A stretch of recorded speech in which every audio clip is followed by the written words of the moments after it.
आगे देखिए जितने स्टिलर्स मिलर्स और बड़े बिजनेसमैन हैं वो असेंबलियों के अंदर उन्होंने कब्जा किया हुआ है। क्या बिल्कुल। ये दुनिया में कहीं नहीं है कि आप किसी फॉरेन लैंग्वेज को कंपलसरी सब्जेक्ट बना के अपने बच्चों को ऑक्सफोर्ड से पढ़ाएं, कैम्ब्रिज से पढ़ाएं, लिंकन से पढ़ा के, फ्रोबल से, बेकन हाउस से, रूट से पढ़ा के, तो जो टाट पे पढ़ने वाला बच्चा है उसके मुकाबले में उसको दिलाएं। यानी आप उसको लंगड़ा करें पहले और लैंग्वेज बैरियर लगा के और फिर कहें कि चलो ये मुकाबले के इम्तहानात हैं।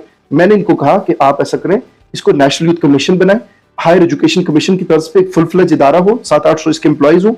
जितने नेशनल लेवल पे नौजवानों के प्रोग्राम्स हैं, उनका इंटर्नशिप प्रोग्राम है, आउटरीच प्रोग्राम है, उनकी तरबियत की अलाइनमेंट है, उनके इंटरनेशनल एक्सपोजर विजिट्स हैं, प्लस उनकी कर्ज असना की स्कीम है, लैपटॉप डिस्ट्रीब्यूशन है, जितनी यूथ एक्सचेंज के प्रोग्राम्स हैं, सारे के सारे प्रोग्राम्स, टैलेंट हंटिंग है, वो सारे इस प्रोग्राम के अंडर कर दें, नेशनल यूथ कमीशन के अंडर। और इस मामले में बहुत मजाक उड़ाया इस तस्वुर का, किसने जिन्होंने नौजवानों के नाम पे वोट लिए थे, उसमें इमरान खान भी शामिल है, उसमें नवाज शरीफ भी शामिल है, उसमें ये सारे सियासी ठग शामिल है कि न थी अपने हाल की कुछ खबर, रहे देखते औरों के अहबो हुनर, पड़ी जब अपने हाल पे नजर तो निगाह में कोई बुरा ना रहा।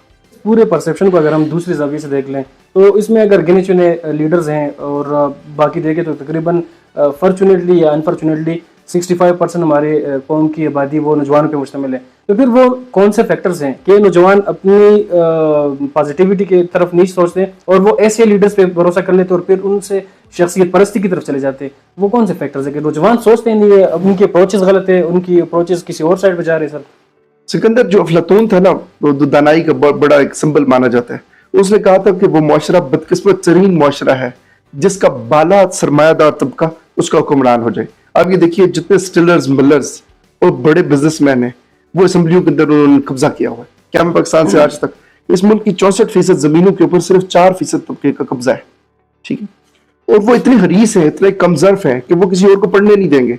उन्होंने अंग्रेजी में मुकाबले के इम्तहानात का जो रखा हुआ है कंपलसरी सब्जेक्ट, बिल्कुल ये दुनिया में कहीं नहीं है कि आप किसी फॉरेन लैंग्वेज को कंपलसरी सब्जेक्ट बना के अपने बच्चों को ऑक्सफोर्ड से पढ़ाएं, कैम्ब्रिज से पढ़ाएं, लिंकन से पढ़ा के, फ्रोबल से, बेकन हाउस से, रूट से पढ़ा के, तो जो टाट पे पढ़ने वाला बच्चा है उसके मुकाबले में उसको दिलाएं। यानी आप उसको लंगड़ा करें पहले और लैंग्वेज बैरियर लगा के और फिर कहें कि चलो ये मुकाबले के इम्तहानात हैं, तो जाहिर है उसमें वही लोग वो करेंगे, कामयाबी हासिल कर लेंगे।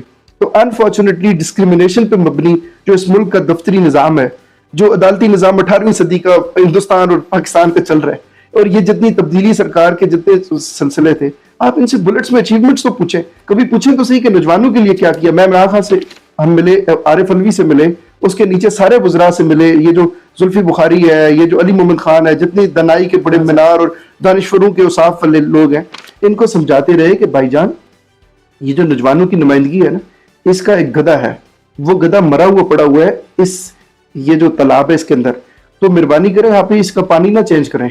पहले हुकूमतें भी आती है पानी चेंज करके प्रोग्राम नया नाम करके तो चली जाती है, वजीर आजम youth program, national volunteer movement, फला फला फला।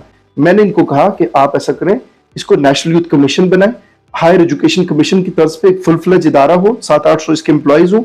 जितने नेशनल लेवल पे नौजवानों के प्रोग्राम्स हैं, उनका इंटर्नशिप प्रोग्राम है, आउटरीच प्रोग्राम है, उनकी तरबियत की अलाइनमेंट है, उनके इंटरनेशनल एक्सपोजर विजिट्स हैं, प्लस उनकी कर्ज असना की स्कीम है, लैपटॉप डिस्ट्रीब्यूशन है, जितनी यूथ एक्सचेंज के प्रोग्राम्स हैं, सारे के सारे प्रोग्राम्स, टैलेंट हंटिंग है, वो सारे इस प्रोग्राम के अंडर कर दें, नेशनल यूथ कमीशन के अंडर। और कमीशन को एक लीगल कवर हो कि वो एक उसकी अपनी एक हैसियत हो, कोई हुकूमत आए जाए, चाहे वो खाकी हो, चाहे वो अस्करी हो या सिविल हुकूमत हो, उसकी अपनी एक ऑटोनमस हैसियत हो और वो इम्पैक्ट क्रिएट करे, और जो नौजवानों की गालिब अक्सरियत है। और इस मामले में बहुत मजाक उड़ाया इस तस्वुर का, किसने जिन्होंने नौजवानों के नाम पे वोट लिए थे, उसमें इमरान खान भी शामिल है, उसमें नवाज शरीफ भी शामिल है, उसमें ये सारे सियासी ठग शामिल है। और ये सारे के सारे जितने नौजवान है ना, असल में ये किताब नहीं पढ़ते, इनका कंपैरेटिव एनालिसिस नहीं होता। ये क्या करते हैं कि तुर्की के ड्रामे देख के ना वो ये समझते हैं कि अर्दुगुल जो है वो इधर ही पैदा हो गया है और ये जो है वो यही हमारी क्यादत का वो करेगा। भाईजान ये होता क्या है कि पंजाबी में कहते हैं ना, विचू विचू खाई जाओ बारू रोला पाई जाओ, इनका तस्वुर यही होता है। ये करप्ट तरीन जितने माफियाज है ना, ये ऐसे ही ऑपरेट करते हैं। इनका एक सॉफ्ट फेज होता है, हर फैमिली में ना एक सॉफ्ट आदमी आएगा कि वो अपनी इमेज बिल्डिंग और उसके लिए, और जितने गुंडे बदमाश होते हैं ना, अब वो भी टिकटॉक पे आ गए। और वो क्या करते हैं कि 25-30 बच्चे साथ रख के ना, तो वो जाके वो बच्चों के यतीम खानों में जाके ना कपड़े तकसीम कर रहे होते हैं। वो एक्चुअली सॉफ्ट ब्रांडिंग कर रहे होते हैं अपनी फैमिली की, बट उनको लोग पहचान नहीं सकते कि ये बुनियादी तौर पे शहद में गुंदा एक जहर है, लेकिन ये शहद और जहर का जो फर्क है ये शोर और शऊर के बीच में मिट जाता है। ये बड़ी बारीक बात है। शोर और शऊर के बीच में आइन है, सिर्फ वो आइन इल्म की है बिल्कुल। कि जो विजडम से अगर आप तसव्वुर देखें ना, दिल तो आपको बड़ा जाता है जब भी कोई आप मुश्ताइल ये को सुल्तान राय के डायलॉग्स का फॉर्म नहीं है। पाकिस्तान की क़यादत करना या पार्लिमान को चलाना ये बड़कबाजियों का काम नहीं है, ये कोई पांडु का काम नहीं है बड़कबाजों का कि जो आके कहेंगे जी इसमें मार दो, उसका ये कर दो, वो चोर है, डाकू है। ये भाई साहब कहते ना कि न थी अपने हाल की कुछ खबर, रहे देखते औरों के अहबो हुनर, पड़ी जब अपने हाल पे नजर तो निगाह में कोई बुरा ना रहा। तो ये एक क़यादत का मैं तो फुकदान जो है ना एक बहुत बड़े लेवल पे एक तूफान देख रहा हूँ। इस फुकदान ने एक तूफान को जन्म देना है। जो क़यादतें होती थी माजी के, जो क़यादतें होती थी, मोहम्मद अली जिन्ना थे, जड भुट्टो थे, वो बड़े बड़े तूफानों का रुख बदल देते थे। तो ये जितने विजडम से आ रही सियासतदान है ये बड़े बड़े तूफानों को अपनी आगोश में जगह दे रहे हैं, और ये इस मुल्क का बनेगा क्या, इस हवाले से मैं बहुत तशवीश का